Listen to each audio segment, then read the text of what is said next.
What is up, everyone? We are continuing on with the top 5 new brews for OTJ. This is deck number 4 for an archetype which hasn't seen a lot of play in standard recently. Can you say Sultai? Let's check it out.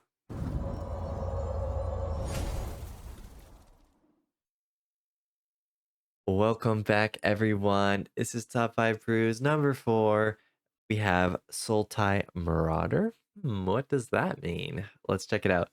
Um, If you've been following this channel for a little while, you've seen some of my other top 5 brews, you know I'm a big sucker for some self-mill, and this is a Sultai self-mill deck, but we have a lot of sweet new upgrades in this new set, some of which I think are the key pieces that's going to make this work. So let's take a look. All right. First of all, we got our sweet one drop packages that we've had for a while now, but they just keep getting better and better. Death Bonnet Sprout is one of the key ones, 1 mana. It mills you, it grows bigger, turns into a 3/3 after you have some creatures in your graveyard. We also have Stalactite Stalker, which is another one drop that grows whenever you descend. So anytime a creature or a land go in your graveyard, it's going to get bigger. And it also acts as a removal in some cases. Both of those, if you get them both down, you kind of just win the game, as we've seen in the past. But yeah, we also are playing Gnawing Vermin, a good cheap enabler for our mill that also can be used as a removal against aggro decks, especially. I'm thinking about Boros Convoke. You get to remove one or maybe two of the tokens or get rid of something else that's a little bit pesky. So it's pretty decent at that. And then all that milling is to enable our 2 drops. We have Cruel Somniphage. Here we have Old Stick Fingers. We have Souls of the Lost. And we have Urborg Lurgoyf. All of them getting bigger and bigger the more creatures in our graveyard. And this one goes off of the lands too. Some of them are even working on both graveyards. So the more creatures in the graveyards, they're all just going to get really big. We've seen that these work really great, honestly. We played this deck in the Lost Caverns of Ixalan set, and it was doing really, really great in the early access event. Did pretty well in the beginning of the meta on top of that. But as the meta got a little bit more settled, it started to struggle a little bit more. People were playing a lot more removal.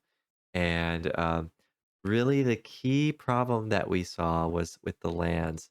Getting Sultai to work in standard was a little bit tricky. But you're going to see why that's all going to be fixed. So let's keep going. So Tarian's Journal, that was another key piece we got in the Lost Caverns of Ixalan that was very, very good. It's removal for our 9 vermin to trigger the -1/-1 to kill something. Draw us a card. You can also use it when you know you're going to get something back later, so you don't mind sacking the creature, which does happen every once in a while. And then the main important part of this is late game. We're going to flip it, and we're going to get this ability to cast a creature from your graveyard this turn. So you can essentially get a free creature from your graveyard every turn. And when you just keep bringing back like Cruel Somniphage or Stick Fingers or things like that, and essentially you like have like a 10-10 or 12-12, and the opponent kills it, and you just keep bringing it back every turn, you really are going to win the game at that point because they can't just keep killing it forever. They're going to run out of removal. So that's kind of your late game finisher and gas. But we got a few new cards which are very sweet. Honest Rusting is one of them. It's 1 black and a green for 3/2. Returns a creature from your graveyard to your hand. So we get back one of our 2 drops here that got killed. And it also makes all your creatures that you cast cheaper, 1 cheaper. So we're going to see that these 2 bigger creatures are going to get discounted, which can be very key in this deck because this deck is really focused around 3 mana. So making the Chupacabra 3 mana is going to really help us with that. And then also it'll just make all of these cheaper. So you can cast your Stick Fingers for 1 cheaper. You can cast all of these guys for 1 mana. So it's going to really enable you to just cast everything and just kind of dump your hand if you want to. All right. And then finally, the key names names- namesake of the deck, the Hollow Marauder, 6 and a black for a flying 4/2 that costs 1 less to cast for each creature card in your graveyard.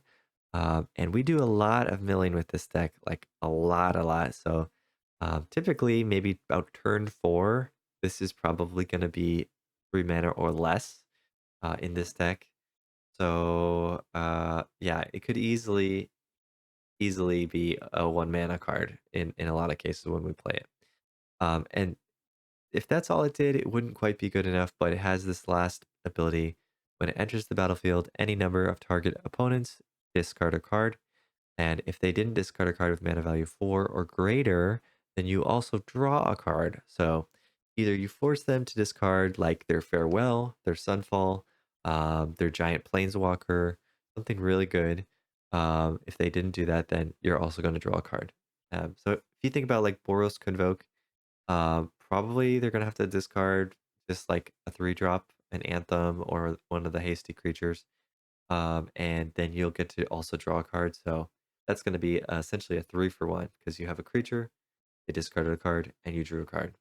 So that's really good value, and essentially going to be 1 or maybe 2 or 3 mana, but probably by the time you play, it's going to be 1 mana. So very sweet.